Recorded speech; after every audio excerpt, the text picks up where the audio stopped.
Wachokonozi. Ndugu zangu, video yenu ya maendeleo ni watu imenifanya niitwe sehemu kuitolea ufafanuzi kulingana na lugha mlioitumia. Ilikuwa ni lugha ngumu kidogo kwa mtu ambaye hana ufahamu kama nyie au kama mimi pia naelewaga lugha mnayoitumia. Lakini mwisho wa video, ule mfano wa wizi wa vyuma vya barabarani, vyuma vya urembo au vyuma mbalimbali vinavyowekwa barabarani, ambavyo sio Arusha tu, huo wizi unafanyika ni mikoa yote ya Tanzania, ndio umerahisisha video kueleweka. Mwanzo wa video ni ngumu sana mtu mwenye akili ndogo kuelewa. Naelewa lugha mliotumia.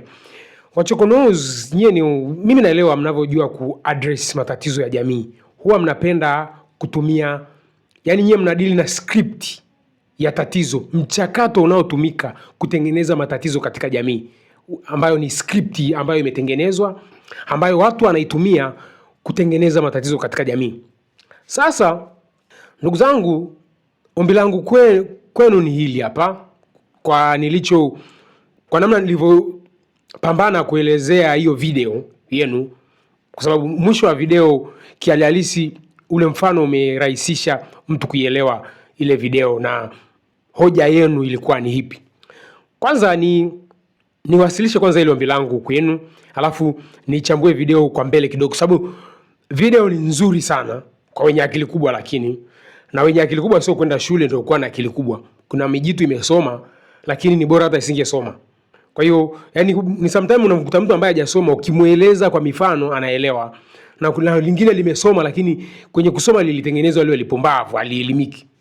Ombi langu ni ile hapa ndugu zanguni, muwe mnaambatanisha na mifano midogo midogo ili kumsaidia msikilizaji, shabiki wenu kuelewa mnachotaka kumueleza, kwa sababu mnaelimisha.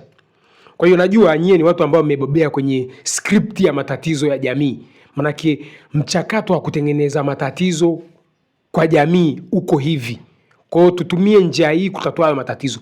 Kwenye video yenu mmeanza na baba wa taifa alivyokuwa anapambana kwa elimisha watu kile anachokiamini, na alikuwa amezungukwa na watu aidha wengine walikuwa hawajasoma, of course kipindi cha Nyerere elimu ilikuwa bado, na ambao walikuwa wamesoma maybe walikuwa ni stupid programmed. Watu walikuwa wamepumbazwa zaidi, yani wamepumbazwa zaidi. Kwa hiyo Nyerere ilikuwa inabidi atumie nguvu kwa alichokiamini yeye kitekelezwe, ambacho kwangu mimi naona baraka, yani msingi wa Nyerere ndio hapo utakapoipata katiba tunayoitaka, kwa sababu yani mimi naona kwa nchi za Kiafrika sisi tuko kwenye better position ya kuimiliki nchi ukilinganisha na Wakenya, wa South Africa. Sisi tuko sehemu nzuri sababu tuna msingi wa kudai tunachokitaka. Kwa hiyo ndugu zangu wachokonozi, naomba muwe mnaweka mifano wakati mnachimba hizi script mbovu ambazo Waafrika tumeprogramiwa kwenye akili zetu, na zaidi ni wakoloni waliotutangulia.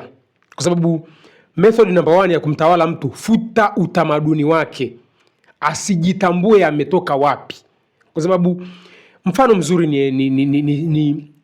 nisisitize hichi kitu. Kwa nini wa Iran wanaishinda vita ya Mashariki ya Kati? Kwa sababu ni watu wanaojua historia yao.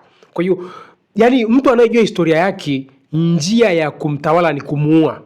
Yani ili uchukue mali yake ni bora umuue. Lakini as long as anajua historia yake, mizizi yake, huyu mtu ni ngumu sana. Hebu tengeneza picha, unataka kuungoa mti wowote, lazima uchimbe kutoka kwenye shina lake, uondoe kabisa lile shina, mgomba nini. Lakini unakatakata tu, yatachipua.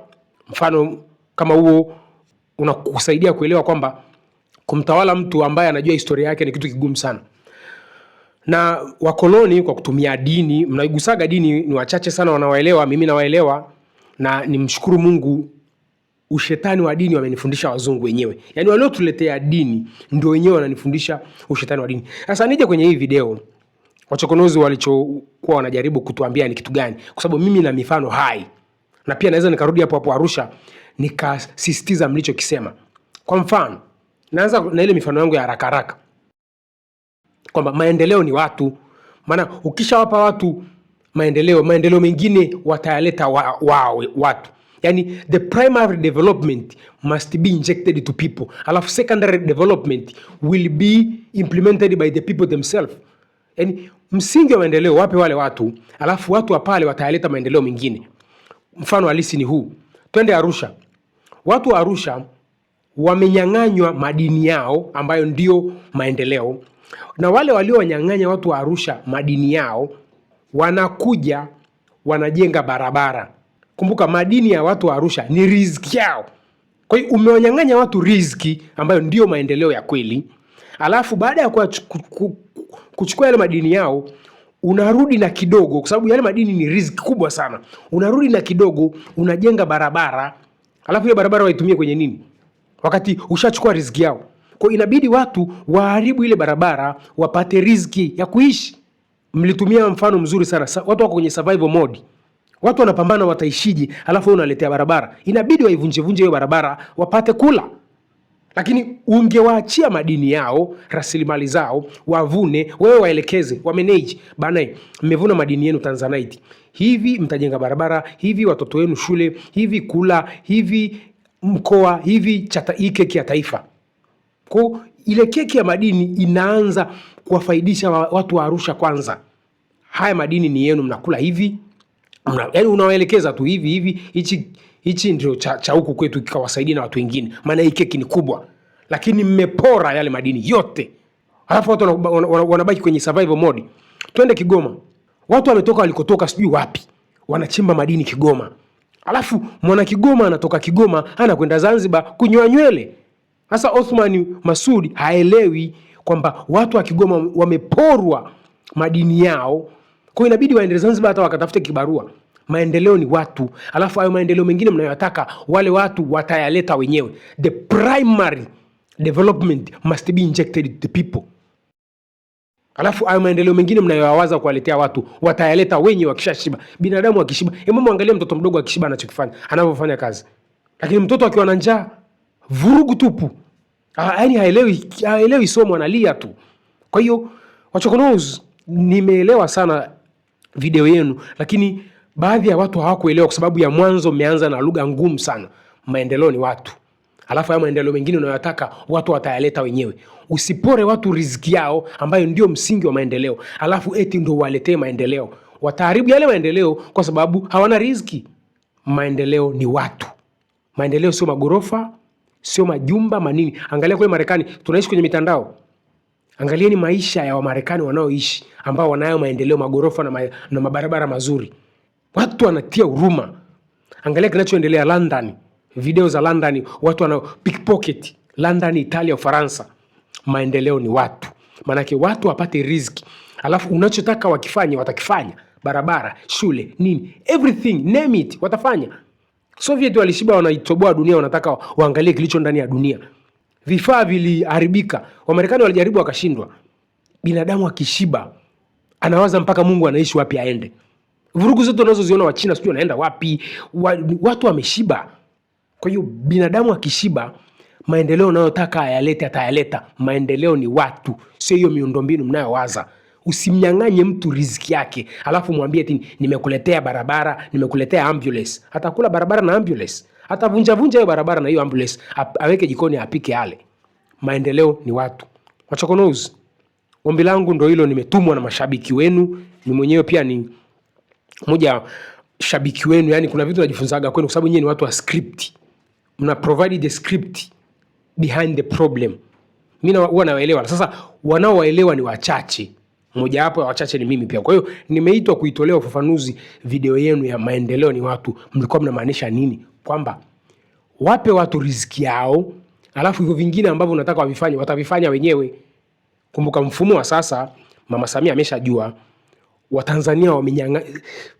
Katiba anayoisimamia Mama Samia mwenyewe anajua ni ya kuwanyang'anya Watanzania riziki yao. Nikupe mfano. Watu wana shida ya kivuko Kigoma.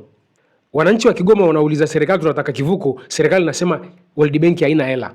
Kwa hiyo tuendelee kuteseka mpaka siku World Bank itatuletea. Sio kwamba ukibadilisha katiba ya Mama Samia watu wa Kigoma hawana hela ya kutengeneza kivuko, kwa sababu wana madini, wana sijui mamiogo, wana mgebuka, lakini hawaruhusiwi kuvitumia vile vitu kujenga kivuko. Watu wa Kigoma wana kila resources ya kujenga kivuko, lakini World Bank, katiba ya mkoloni, haiwaruhusu kutengeneza kivuko chao kwa kutumia rasilimali zao. Maendeleo ni watu. Manake nini? Wape watu riziki ambayo ndio maendeleo ya kweli. Wakishiba kila kitu watakifanya. Maendeleo ni watu. Wakishapata haya maendeleo riziki, hivyo vingine watafanya. Tuna street road vyetu vibovu vibovu. Kuna baadhi ya mabepari wetu wa mtaani amejitokeza anataka arekebishe ile barabara. Kama sio CCM haruhusiwi. Lakini huyu bepari achukue hela apeleke kwa watoto yatima sijui na akapige picha.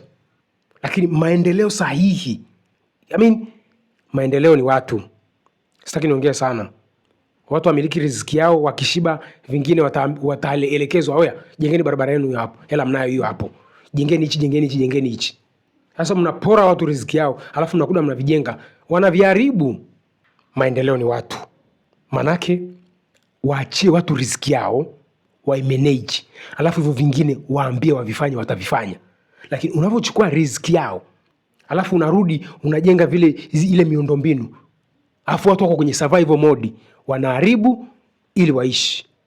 Wachokonozi, ndugu zangu, mwe mnajaribu kutafuta mifano mepesi ili mashabiki zenu waelewe ujumbe mnaotaka kufikisha. Najua nyinyi ni watu wa script, lakini mkisha decode script behind the problem, jaribuni kutafuta mifano mepesi ili mashabiki waelewe. Nashukuru sana ndugu zangu. You're back like you never left. Najua mmerudi. Kasi yenu mna game momentum taratibu. Welcome back brothers. Kazi ya kuelimisha ni ngumu sana najua.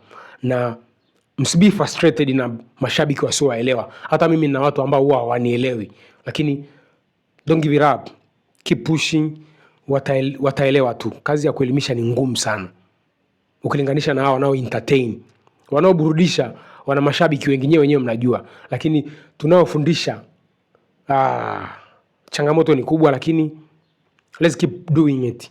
Kwa sababu ni moja ya wito. Unajua ukiwa unafanya kitu cha kuelimisha, it's more like wito. Mimi naonaga hivyo. Kuna nguvu ina kudrive kuongea unayoyaongea. Najua I can feel it. So don't give it up. Forget about this. Hawa wachache ambao hawaelewi, yani pita kwenye comment, hata mimi kwenye comment zangu sometimes unakasirika, lakini sometimes nyingine zinakuwa ni burudani. Kwa sababu unamwambia mtu kitu, baada ya miezi kadhaa kinatokea, ulisema, lakini nyuma ameshakutukana. So brothers, don't give it up, let's keep doing it. Tuelimishe Waswahili, kwa sababu kimsingi kama Wachokonozi wana mashabiki mpaka nje ya Tanzania. Najua mna mashabiki wengi sana. Kwa hiyo huo ndio ujumbe nilitumwa kuwaambia. Jaribuni kuimbedi na vimifano vidogo vidogo ili watu waelewe. Tanzania tuelimike, tusiwe wasomi.